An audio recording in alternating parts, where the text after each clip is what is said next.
Hare Krishna. So it's a very nice question. What is the difference between sound representation, Om, and sound incarnation, the Hare Krishna Maha Mantra? So this question basically, I assume this is taken from, this is coming because of Srila Prabhupada's purport in the 8th chapter, 13th verse of Bhagavad Gita, where Srila Prabhupada writes that the impersonal sound of Krishna is Om, and the chanting of Hare Krishna contains Om. Like that Prabhupada writes. So what's the difference between sound representation and sound incarnation? So the Hare Krishna Maha Mantra is known as the avatar of the Lord in Kali Yuga. Kali Kale Krishna Name, no, sorry, Kali Kale Namarupe Krishna Avatar. It's mentioned in the age of Kali, Namarupe, the Lord comes in the form of the name. This is Krishna Avatar. So what's the difference between representation and incarnation? Incarnation basically means non-different from the Lord. Like we understand, the Nama and the Nami are non-different.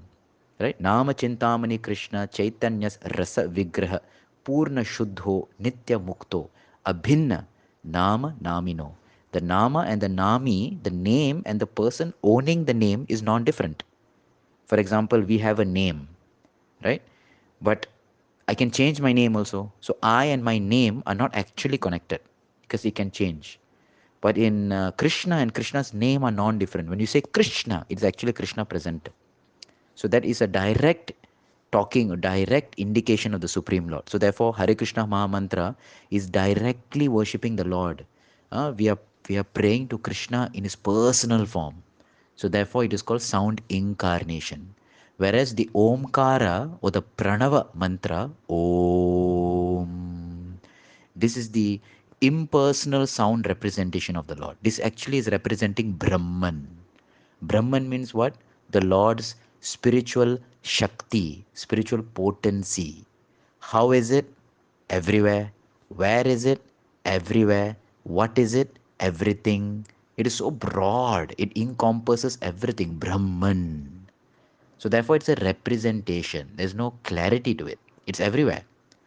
But incarnation Hare Krishna Mahamantra is very definitive. So that is the major difference between both. So therefore, Joshua Srila Prabhupada writes that chanting Hare Krishna Mahamantra includes Om, because God realization or Bhagavan realization includes Paramatma and Brahman realization. Right? There's a verse that comes in Srimad Bhagavatam.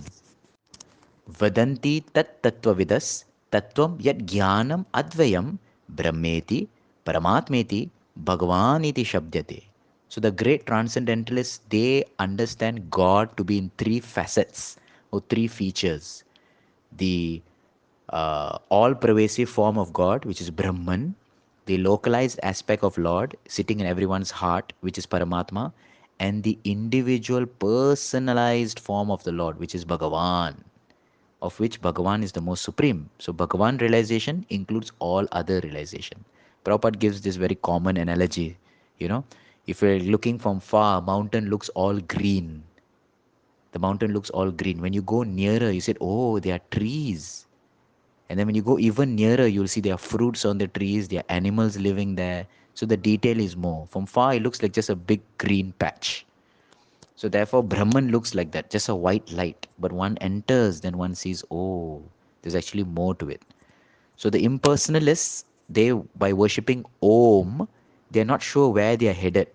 They're like shooting in the dark, They're shooting at Brahman. It's a huge thing. But the devotees who chant Hare Krishna Mahamantra, they're very definitive that we want to attain Goloka Vrindavan. Hare Krishna.